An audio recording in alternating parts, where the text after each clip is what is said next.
Hi, welcome to Laid Back Learning and Living. I'm Heather. Today I'm going to show you how I do my simple fluffy pancake mix. So this saves time in the mornings so that I can make the kids a hot breakfast really quick, but I don't have to be worried about giving them extra preservatives and additives in the pancake mixes that you get from the store. All right, let's get started.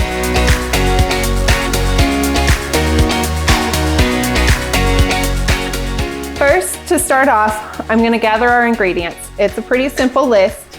So we need some kind of a mixing bowl, and I like to use a whisk to mix all the dried ingredients together. It ensures that everything gets a nice even distribution. We're going to need a little bit of sugar. For the lightest, fluffiest pancakes, I just use plain all-purpose white flour. You can, of course, use whole wheat flour in this mixed with the all-purpose, but your pancake is going to be a little bit denser. And then we need some baking powder, baking soda.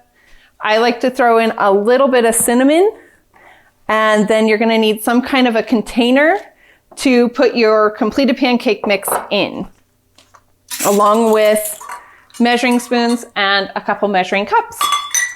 All right, so to begin, we're going to use 6 cups of all-purpose flour. And like I said, this is a mix, and you don't have to be exact on your cups, so don't worry about having to level it off. The recipe is very forgiving. So you have 3, 4, 5, and 6 cups, okay? And then we like to have a little bit of sweetness in the pancake. This is totally up to your taste. If you want to make it a little sweeter, add a little more sugar. If you want to make it less, take back some of the sugar. So we do about 1/3 of a cup of just plain white granulated sugar into the mix. And then for our leavening ingredients, we need 3 tablespoons of baking powder. And for this, I do level it off when I'm taking it out.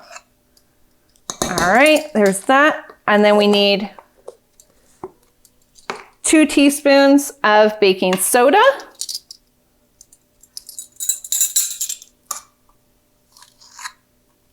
All right, 1 and 2. And then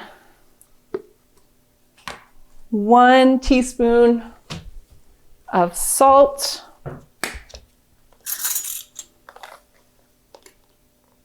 All right. And then lastly, I like to put a little bit of cinnamon into our pancake mix. It gives it just a little bit of extra flavor in the back end of your taste buds, which is kind of nice.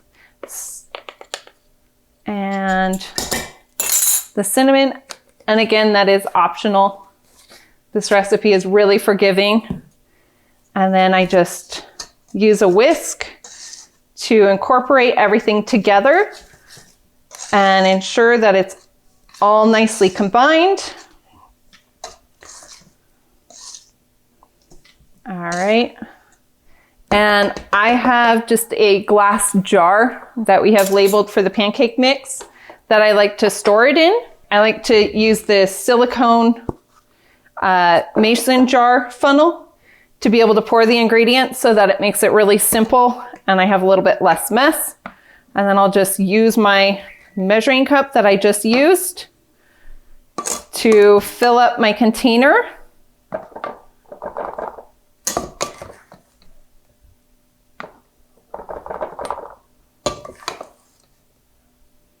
All right.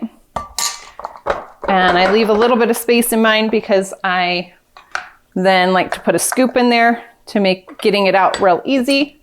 And then with this extra, what I do is I just get a zip top bag and I'll just label it pancake mix. And then I'll just reuse this bag every time when I make my mix for any of the leftover. And then just put that into my glass container when I have some room. So, and just seal it up. I don't even have to worry about dating it because I'll use it again. And this pancake mix usually lasts us about a month or a month and a half. We're able to get about 4 breakfasts out of it, as long as they're a smaller breakfast, not for the entire family. So I hope you guys enjoyed this recipe. It is a fantastic light and fluffy pancake. The mix makes it super easy to make these even on a busy morning. Don't forget to like and subscribe, and we'll catch you next time. It's gonna come down the hall and make a bunch of noise. All right.